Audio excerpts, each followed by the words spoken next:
Here we are, Natty, back again. Another awesome episode of Nuts and Bolts coming to you. I was about to say live, but we're not live. We pre-record now. But it's good. We like pre-record, don't we? We do. And is it episode 101?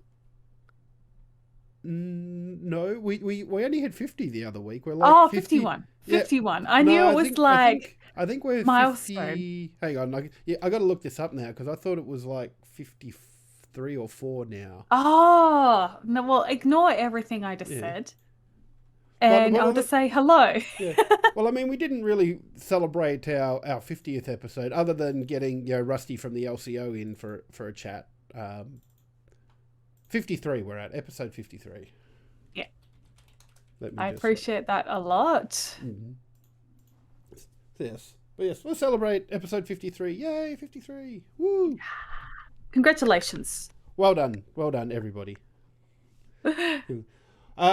But yeah, so speaking of the LCO, their Split 2 for 2022 has wrapped up and Chiefs have done it. They did it. They got the perfect split, undefeated. Congratulations to them, man. How exciting was it watching all season, following their games, seeing if they were going to slip up? I don't know. Sometimes when a team's on a streak like that, it's a little bit like when people watch NASCAR or something waiting for the crash. Like, yeah, that's it. You're waiting to see if another team will best them, but they didn't get bested in the first part of the season. So we're heading into the meat and potatoes. It'll be interesting to see what teams can throw at them. That's it. It did.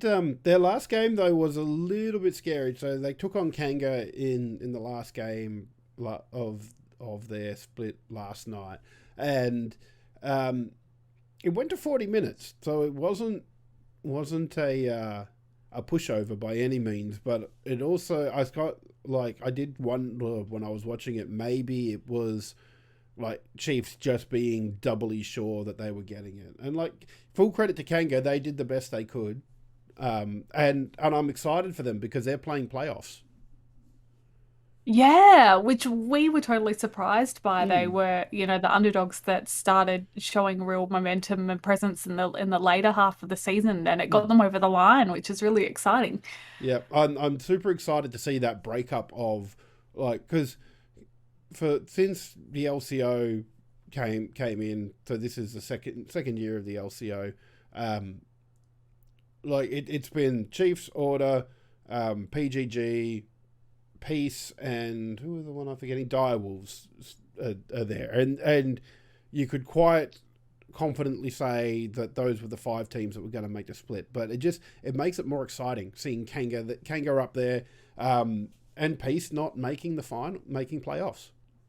Yeah, which is really huge considering, their history of, being at international events and then now not making the playoffs. Yeah. Well, I'm almost speechless about it. Yeah, considering Split 1 and Split 2 of 2021, like it was just hotly contested between them and PGG, and they went to Worlds last year. So it's an interesting dynamic there, and we'll. Like I said, I'm excited. I'm keen to see the new teams in there, and I really hope that we can see more improvement from the other teams as well, because we had Chiefs at one end with their perfect split, and I've been trying to say what you'd call this for Gravitas, an unperfect split, or I don't know, because they've gone 0-21. They haven't won a game all split. Yeah, I mean, wooden spoon. It's not. Doesn't quite translate, does it? Maybe it's a golden spoon, like, because in cricket, if you get out on the first ball, it's a golden duck. So maybe a golden spoon. Yeah, a golden spoon. Yeah. Well, we need to cut. We'll keep brainstorming on that one. That's it.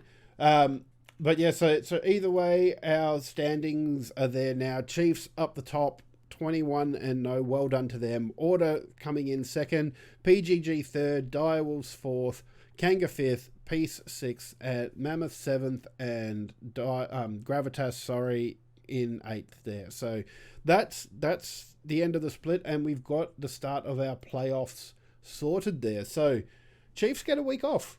Lucky Chiefs. Yeah. Well, you've got to get some benefits for Yes. being that good for so long. Well. Here's the thing though, because there's all that debate about is it a benefit though? Like, would you rather play the game that week? Because for the LCO, like they play 2 nights a week. So, and now so Monday night is going to be the upper bracket final between Order and Pentanet, and then Tuesday night will be Direwolves and Kanga in the lower bracket. But then Chiefs don't get a whole week off. So, like, to me, that's almost like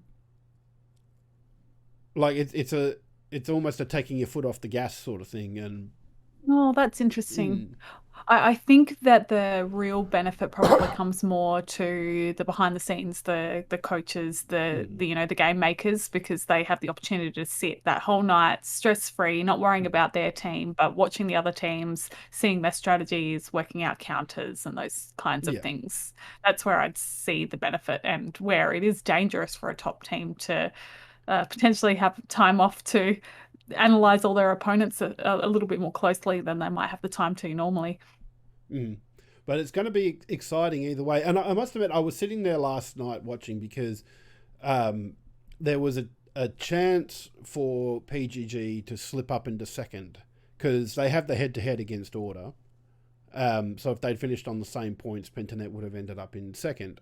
But I thought about it a bit more, and I'm sitting there going, well, there's no real difference between finishing second and third because you're still in the upper bracket playoff. You still get that second chance. So, why would you want to finish second as opposed to third? Like, is there a benefit of, like, do you get to pick red or blue side? I'm not exactly sure there, but Yeah, something we're not sure about. But we'll hopefully get to see with the games. oh yeah, so that's Monday the 15th. The winner of that upper bracket final gets to go through to play the Chiefs on the Monday the 22nd. And then on Tuesday, the 16th, we'll get the lower bracket final between Direwolves and Kanga. And the winner of that will face the loser from the Order Pentanet game. So that's exciting. I cannot wait to see that. Then, of course, we've also got the playoff grand final. It's happening at Dreamhack. Not just the grand final, but the Friday night as well also has the lower bracket playoff for like third and fourth there as well. So that's going to be incredible. I think I love that. Like getting more games in over the weekend, getting more of the teams over as well. I'm not sure what arrangements they have with DreamHack and how their teams are supporting the travel, but I think it's exciting being a fan, getting more games in and more of the best teams in Australia competing all in one place. I also think it's a very handy thing because a LAN event is very different to online events, and this gives players a taste of what going to a Worlds or MSI is going to be like. Yes. Yeah, exactly. I think you're completely right. I think this prepares our players better, ready in time for MSI. And of course, DreamHack as well, not just happening there for LCO and League of Legends, but we've got the ESL Challenger Series with some CSGO. We've got Halo happening there as well and the winner of that, the Halo event, will go to the one of the international events as well. So it's all happening, and they've got the LAN event. You can bring your own computer, play, and all sorts of stuff happening there. And I'm so keen. I am like this close to deciding I want to go. Like I'm just.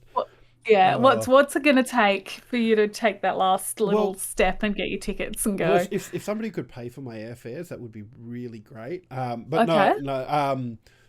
Look, honestly, I'm 99% there because I did my tax and I'm getting a fair bit more back in tax than I wanted to because I need to do some household things like buy a new fridge and stuff like that.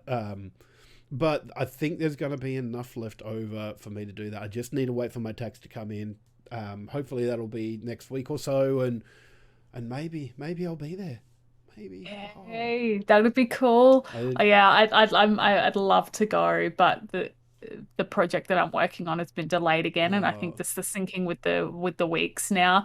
I think my boss might cry if I take try and take those days off.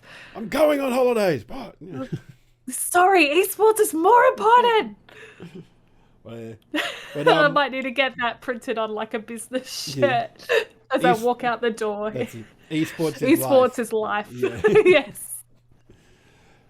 cool. But another LAN event that was exciting to see happen, even if we couldn't find out where to watch it, but that's another thing altogether, was the Commonwealth Esports Championship. So this was kind of a trial run. So because we've spoken before a little bit about getting esports into things like the Olympics and the Commonwealth Games, but this is the first time that it's been in there. So there was a Rocket League Open and a Rocket League Women's. There was eFootball Open and for women's as well, and a Dota 2 Open and Dota 2 Women too.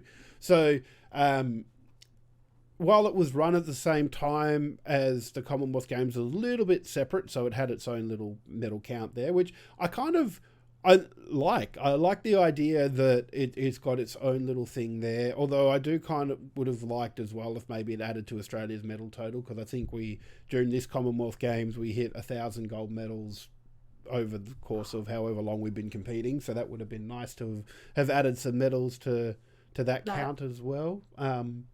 But it was amazing to see it be included. That said, I really would have liked to have been able to watch this, and I had no idea if it was even broadcast full stop, because I couldn't find any information about it. There was nothing on the websites. There was nothing going on Twitter. There was a couple of Twitter pages that I followed that were posting some results from it, but that was about it. Yeah, I had a similar thing happen to you where it was like, oh, like I saw something about it being posted and I was like, oh yeah, I want to like see what's going on. And then, you know, uh, my scattered brain search around for 2 minutes. Oh, I can't find anything. Oh, well, I guess Yeah. I'll catch up with the results later. It certainly wasn't made accessible, which is, frustrating considering how hard different communities are working across esports to try and, grow viewership and understanding of what esports is. It's kind of a bit of a missed opportunity there. Yeah. I was kind of hoping because Channel 7 here in Australia have the rights to telecast the Commonwealth Games.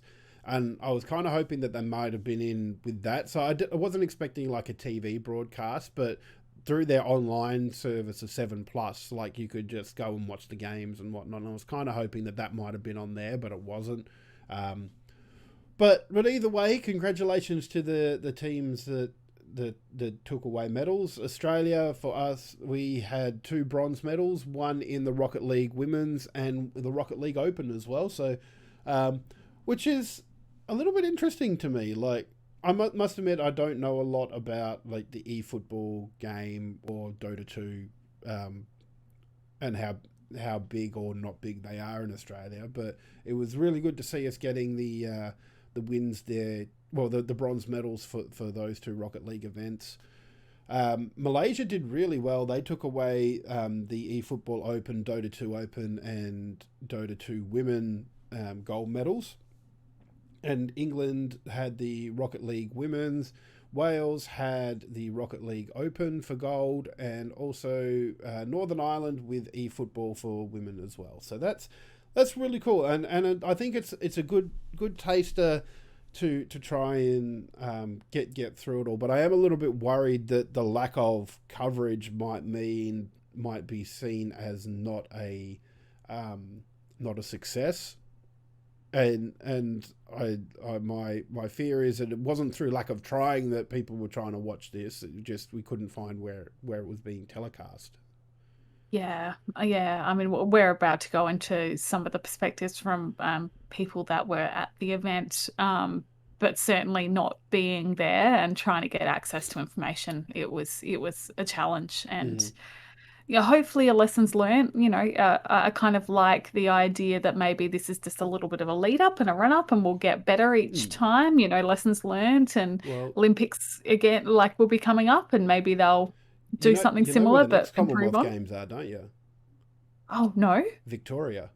So Ah, like I think they're doing a lot of regional sort of stuff. So NBN fix those little towns before they get over there. But yeah, how so it good would could it be be to have interesting. Commonwealth Games at Fortress Melbourne? Oh my god, how cool would that be? I mean, I'm sure they're already thinking about it. Yeah, well, it's I don't think we four need years to. off. We're the Yeah, first people to have that idea, but that's right. And like when you see Dreamhack happening in Melbourne Park, which is around where like the Rod Laver Arena is and stuff like that, which for the uninitiated is the tennis arena. So a lot of Dreamhack stuff is going to be happening around there, which will be really cool to actually have, like, be in. Like Fortress Melbourne is cool and it does what it needs to do for the events, but it's more sort of theatre seating.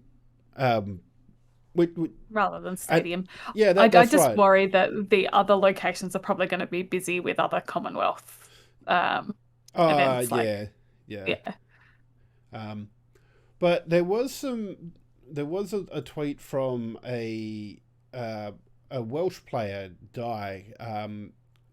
There was because I think he's a former Dota 2 professional player, been retired for a while, but's come out of retirement to play in this. But he took to Twitter to talk about his experiences there. So he did get in first of all saying that the esports team or esports staff for Wales were really good. They looked after him. His team was great. The practice and playing facilities were excellent as well. He he said like the food, like getting meals and that sort of stuff was really good as well, which you would expect that from the Commonwealth Games because they're used to dealing with athletes en masse. So there would have been, there would have been a kitchen somewhere where they could just go and say, okay, can I have this? yeah, He did say that the accommodations were dormitory based sort of stuff, which was passable for him, but I think that's just a Commonwealth Games and Olympic Games athletes type thing. When you're dealing with so many athletes from so many different places, you can't just say, cool, we're going to put them up on all hotels. And what are you going to do? yeah, Build like 50 new hotels to accommodate them all. So like the dormitories are an athlete's village type thing is just kind of a necessity for that sort of thing. So there was one thing he highlighted, and I agree with him on this. So there were 8 teams that were supposed to play in the Dota 2 tournament. 3 of them didn't show up. And instead of putting them all into one group so you could play some more games, they left them with a group of 3 and a group of 2. And he ended up in a group of 2. And that was his complaint, that he's there to play Dota and he couldn't. He got 2 games and that was about it. And they were yeah. they were best of one. So in a group stage, yeah, best of one's fine. But if you're only got 5 teams there, maybe you look at expanding that a little bit. And it sounds like maybe the organisers didn't quite have that experience there to deal with that. I mean, there could be other things going on around, the fact that they can't change the format because maybe some other teams objected, like, Mm. all that background politicking we don't know, but certainly from the player perspective, traveling from Wales to Birmingham or teams traveling from Malaysia, Australia to Birmingham, and then getting a handful of games, less than a handful of games, you look at that as a, you know, not ideal Nah, situation. that's it.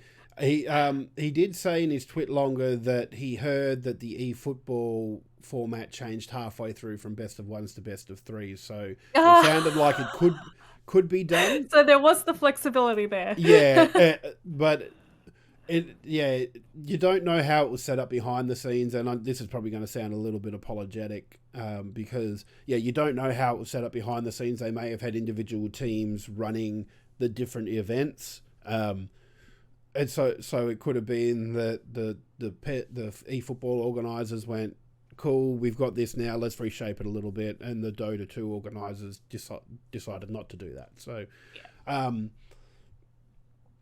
not. Yeah, so I think it is the first time the Commonwealth Games have held something like this, and it is. Esports are hard to explain to traditional sports people sometimes, and the fact that that it's there. It ran over the weekend. It sounds like it was reasonably successful with some issues, but teething issues are to be expected as well. And I know that there was some discussion about whether, like, maybe they should have brought in other, people that had run tournaments to kind of oversee this. But I kind of look it. Let me just get my thoughts in a row first No, before I that's start okay. I can speaking. tell Yeah, it's a tricky situation. it There's it no real clear-cut answer. And in hindsight, we can say, oh, they probably should have done this or that, but they probably didn't know that four teams or was it five teams were gonna pull three, out on them. yeah, three Yeah, yeah. teams, yeah, And just having that experience and yeah. flexibility in the team that were running it, to adjust to that, Mm. I think would have been good. And for me, this is still a really good first step in broadening the appeal of esports, because we've spoken before about like how esports can stay profitable and all that sort of stuff, and expanding the audience is one of them. And this is a good step to be able to do that. And we were speaking a little bit before the show, because I don't think there were a lot of professional players, or what you would consider professional players in the Commonwealth Games, because the guy who did the Twit Longer Die, he himself had been retired from Dota 2 and was 34, which in terms of a Dota 2 player is ancient, which makes me feel absolutely ridiculously old. We do good for our age, okay? That's it. But that's the kind of thing that, unless you're, if you're a professional sport like basketball, has the same thing for, and even to, I think, because rugby sevens has gotten into it, which is probably where they get a little bit more leeway with rugby sevens, rather than just making it rugby and trying to lure all the big international names there. And it's a thing that those sports have as well, where, let's face it, Commonwealth Games, Olympics don't pay much. And so if you're Yes. talking about a basketball player who gets paid tens of millions or hundreds of millions of dollars, and they're going to look at this, and unless it's something that they're super interested in, they're probably going to laugh and walk away, really. It's not something that... It's something you do for the prestige rather than the money. Yeah. Yeah, the financial incentive isn't there for them to give Yeah. up their professional, if they're in the middle of their professional league and play, to take a break, to travel to an event where there's no guarantees you'll get more than two games, apparently. That's it. Yeah. So Yeah.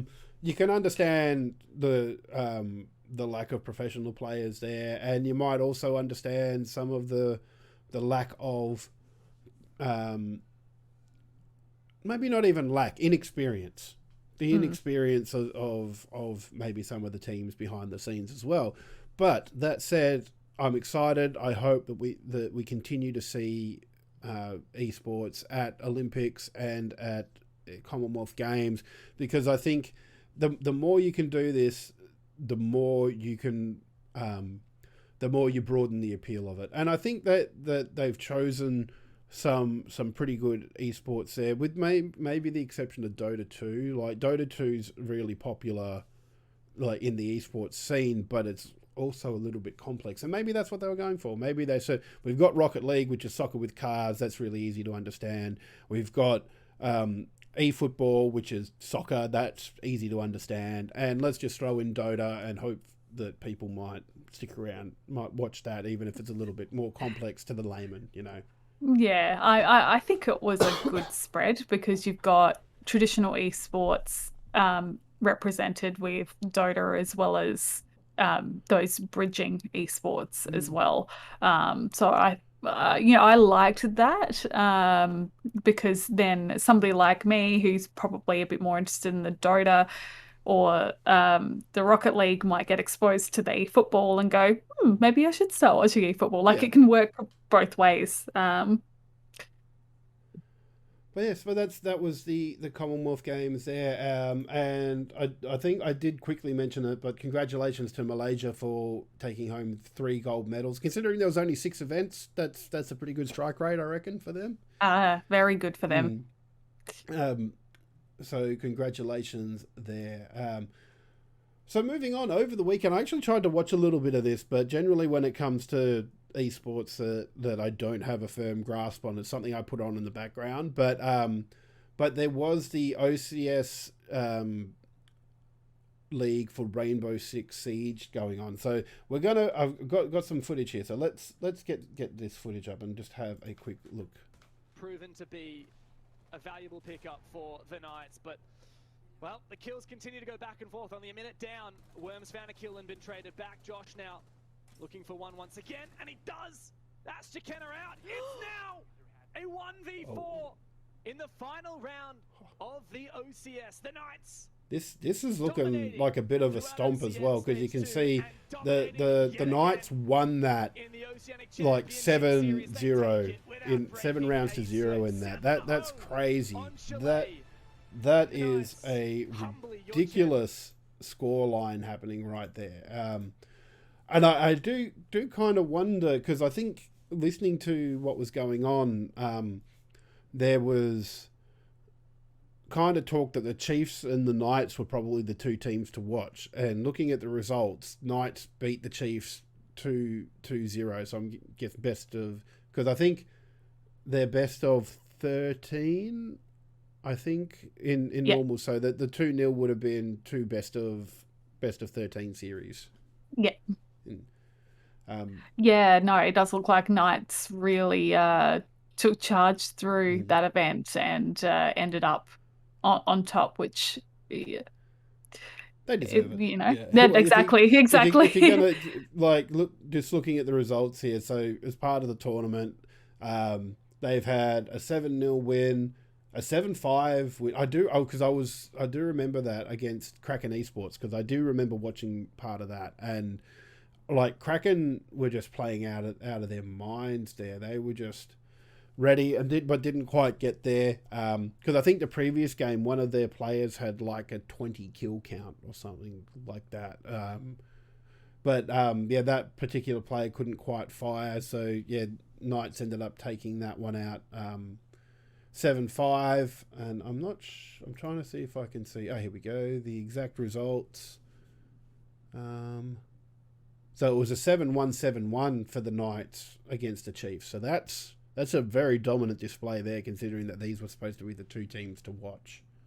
And then even with the grand final against the Lions, 7-3, 7-2, 7-0. So Knights just bringing on the dominant displays there, and congratulations to them for taking home the OCS championship there. That's just amazing. Love it. Congratulations to them. Well earned. But also in more Rainbow Six news as well, and this one I'm not, because I think there's 2 leagues in Australia, is it? There's OCN and OCL, I think.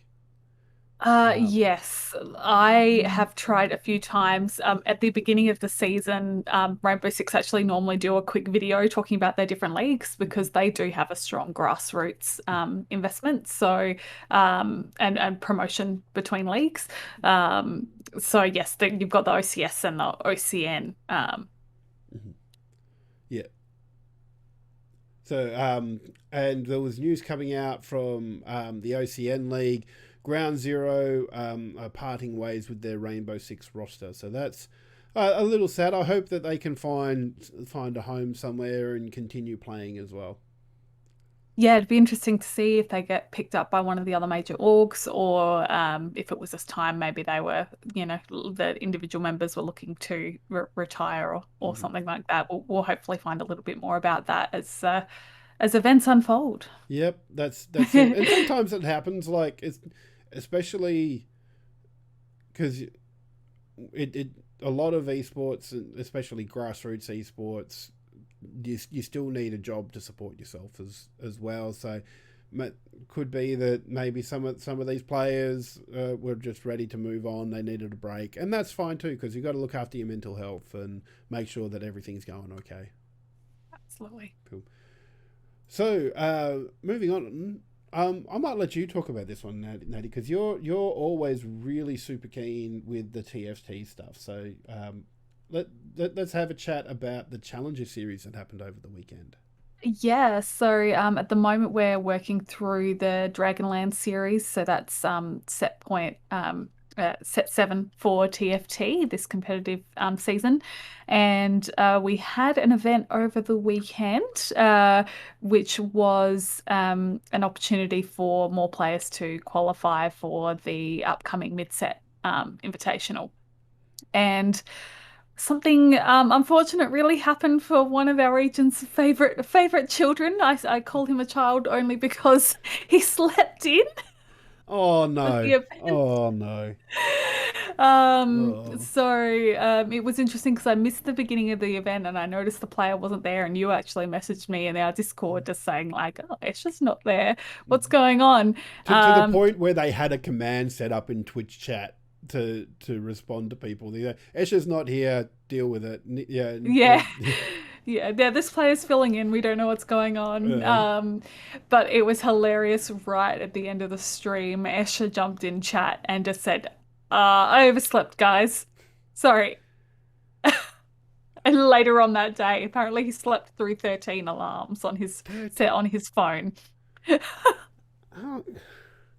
I've never been that tired that there's been plenty of occasions where my alarm's gone off, I've turned it off and gone back to sleep, but I haven't slept through the alarms. Yeah, honestly, it sounds like his phone was on silent, which is a reason for investing in a separate alarm clock, especially if you're known to be sleeping in. But most phones these days as well, though, because my phone lives on silent. I have no idea what my ringtone is because it just lives on silent. But the alarm overrides the silent and will play a tone anyway. So yeah, I don't know. Like it's a shame because he's a really good player, but if you can't get up for a professional match, like that's very unprofessional. I think it was just especially hilarious because the day before he tweeted says lobby looks free, which was him bragging, saying he thinks he's going to do well against the people that he's competing against. And then he didn't rock up. So who did take it out in the end? Yeah, and sorry, super quickly on that. I just really appreciated the official Teamfight Tactics account just said, "Oh, don't worry, there's another event in 2 weeks that you can try and get in on." So his all hopes aren't lost for him, but quite unfortunate that's all the way it rolled out. I've got no sympathy, self-inflicted. No sympathy. Yeah, I honestly think that's the way most people feel.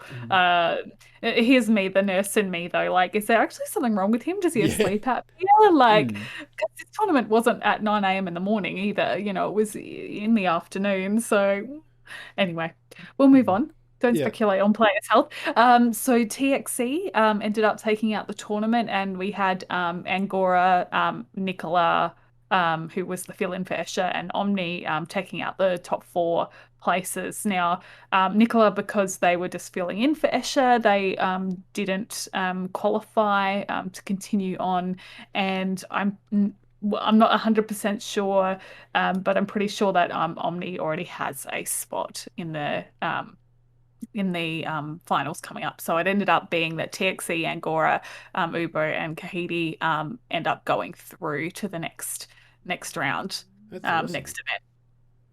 Cannot wait to see that. And there was some exciting news as well that they announced. So we've also got another little clip here. So let's have a quick listen to this. For the first time ever, will be sending 3 players from our mid-set invitational to be competing in the Asia Cup mid-set event alongside the best from China, Korea, and Japan. This is a very big moment for the OCE TFT community. More international reps for our players means more opportunities, means more eyeballs, means more preparation against the world's best when we lead into these World Championships. And it means we really want to see you here when the Mid-Set Invitational is on August 19th to 21, Frosty, it is going to be an even bigger event with that on the line. Oceania for that is incredible news. So three OCE players have a chance at going to the Asia Cup. Well, yeah, it means that 3 players from our region will be going to the Asia Cup. Will be, yeah. Yeah. Sorry, no, I'm sorry. I phrased that badly. I meant I more meant that there's 3 spots up for grabs for players to get to get to the Asia Cup rather than 100%. Really exciting because it used to be 2 and now it's 3, which, you know, as anybody knows their maths, that's quite a big leap. 2 to 3 doesn't sound big, but it does represent a bigger, much bigger opportunity for our players to get that international experience and hopefully make it to world events. Ducky, if anybody doesn't follow him on Twitter, big advocate for TFT and the sport, and he is an esports journalist as well. So if you're interested in all this stuff, definitely give him a follow on Twitter.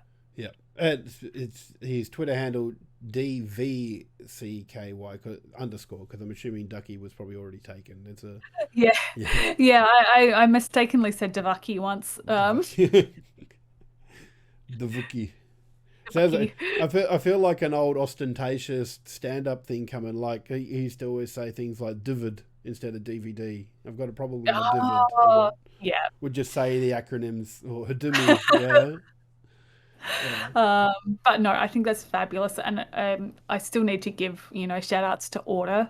They're the one that have been leading the broadcast for the Oceanic TFT events. They've been doing a great job, organizing fantastic casters like Ducky and Frosty, but also the events themselves are running really smoothly. That's awesome. Cannot wait to see. And it was the 19th, I think, 19th of August, I think they said was that a mid-season invitational for OCE where we'll find out. Yeah, I think that's the dates. Yeah. So we'll find out who goes to the Asia Cup then, which is not fun. It's like a week and a half away.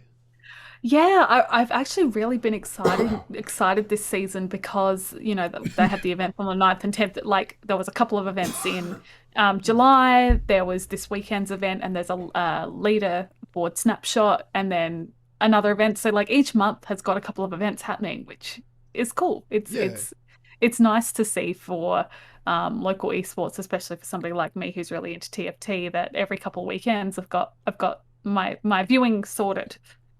Nice. Gotta love it there. And more esports. There's got a lot of news this week. It's really cool, but it's also lots to talk about. So need to shuffle on a little bit here. And this one, Call of Duty League Championship Weekend 2022 happened over the last weekend. You can check it out. Doom Cutie, one of our writers, has done a bit of a write-up on GameOnOz.com, so you can check that out there. But yeah, really cool. Top 8 league teams took to the stage for their LAN event in Los Angeles for playing for $2.5 million prize pool. I wish I had $2.5 million. Oh, that would be nice. Yeah, the problem is you have to split it with your teammates and the coaches and the team that's backing you. And so how many people are on a team? I think I could do that. Let's just. I need to get good at COD first, though, and that is something I'm not sure I can do. Yeah, that's the hard part, unfortunately. So, the top team took home $1.2 million, and this is US as well. So, like that's even more in dollary dues. But the winner in the end was the Los Angeles Thieves, taking down the Atlanta Haze 5-2 there. So that must have been a best of 9 round there. As most things are, I think like the lead ups were best of 5s, but yeah, Los Angeles seems bringing home the goods in the grand final. I am really excited that we're still having high level esports happening around the world. We're kicking off LAN events, and we're still seeing these really big prize pools. It speaks to the health of the sport. I know we were chatting a couple of weeks ago about concerns around recession and the impacts that that's having, but we've still got some momentum there. Hopefully that'll continue. Yeah. And I think it will. Like, sports and esports in general, it it's a healthy competition, and I think people can get behind it. It's just how, like, for esports in particular, it's always been about how much dollars are behind it. Like, it's you have challenges where the week to week of the esports season is generally done online, so you don't get ticket sales to events. And I feel like merch is a little bit lower than traditional sports as well, but it's still there. It still has its avenues to get there, and I cannot wait to. Well, I just love seeing every time. I've got so many channels I follow on Twitch now. There's always something on to watch. Yeah. Yeah. And I've quite liked that this week we've had a lot of actual results to report on. Like, I like that there's been a lot of esports happening, but there was sort of, outside of our discussion of the Commonwealth Esports Series, there was a bit of news that broke this week about a banning of a former TSM coach in League of Legends. So, a coach, Peter Zhang, he doesn't sound like a very nice guy, because he's been stealing money from players and siphoning it off and just doing some really dodgy shit is the best way to put it, I think. Yeah. Between the article on .esports, basically said between December 2021 and February 2022. So this is like only 3-month period. Peter Zhang took approximately $250,000 from 2 players, which is a ridiculous amount of money to embezzle in 3 months. And if you read on in the .esports article, there's lots of things there. Like, he said he'd sell a car for a player and gave him back less than half of the money he actually sold it for. And there's asked for loans from so many people. It just, I'm glad it only, like, because normally when this sort of stuff comes out, it's been going on for years, but like, at least this was a relatively quick sort of 3-month period where the the LCS got hold of it, and Riot have banned this guy from any event for life. Like, he is not playing in any league tournament ever again. I absolutely loved it when you sent me through this article, when we read, like, no, completely banned from all Riot ever. Yeah. Because he's misused his power in this situation to take advantage of players, and that is just something that I'm really glad the league has taken a strong stance on, and the developer is just been the perfect outcome. That's it. Get him out of there. Yeah. I don't think I have much more to say other than good job. Wish it had happened a bit sooner, but maybe it only just kind of came about more recently as far as coming out. And so it's good swift action that's appropriate. I know our discussions the last few weeks, we haven't been super impressed with some of the decisions Riot's made around suspending players. So this has just been nice to see them come forward and have a swift action here. Yeah. And TSM, when they discovered it, they conducted an internal investigation, and the bloke confirmed it. So, like, Peter Zhang, he said, yeah, cool, it was me, I did it. So yeah, you got to wonder. It's nice when it's clear cut, I guess. Yeah, well, you got to wonder why he did it in the first place. Then, if he's come clean, like, did the mafia have his thumbs in clamps or something? And he just, I mean, who knows? Yeah. Well, back end to these kinds of stories. That's it. But yeah, good move that he's been banned. But I think that's about it for us at the moment, Natty. There is just one more thing I want to quickly mention, not to take up too much time, but the ANZPL World of Tanks will be returning soon. Their first round's going to be on the 26th of August, which is only a couple of weeks away. But if you are watching this live, it's probably already passed, but they're doing their draft tonight as well. And I was quite excited there. I was looking through the list order. my own Perth Panthers are picking up a couple of new players. Action X are picking up a couple of players. The new team, Cairns Comets, they're picking up a fair number. They're picking up 3 players themselves. So that's going to be interesting to see how the Comets do coming up from the B League into the Premier League there. And I was looking through the draft list as well, and it's really good to see some players like like Bales, who's an ex-Melbourne Matildas player. He's coming back. Madhouse, who is in the now disbanded Brisbane Bulldogs. Madhouse is nominated for the draft there as well. Speed, who's coming back as well as a heap of players from the B League like Rue Pro, Yes, the Mendicant Bias, Toddy. It's going to be awesome having these players getting an opportunity to be drafted by one of our Premier League teams. So cannot wait to see that starting up again on the 26th of August with the B League following closely after. Speaking of setting alarms, I'm going to have to set alarms to make sure I get my picks in this season on time. Yes. But this is going to have to be a thing. I have failed to successfully put in my picks for the last few seasons, so alarms will need to be the go. That's it. Well, you know what? Because I think it closes just before the game starts, so like you could put a little reminder in when you putting the Nuts and Bolts live that on twitch.tv/GameOnOz that you could put in your tips then. I could do that. That's a good idea. I like it. Multitasking. That's it. But thank you everybody for watching /listening / I don't know if you'd take it in pill form, but thanks for watching Nuts and Bolts. It's been awesome to talk to you again, Natty, and we will see everybody next week.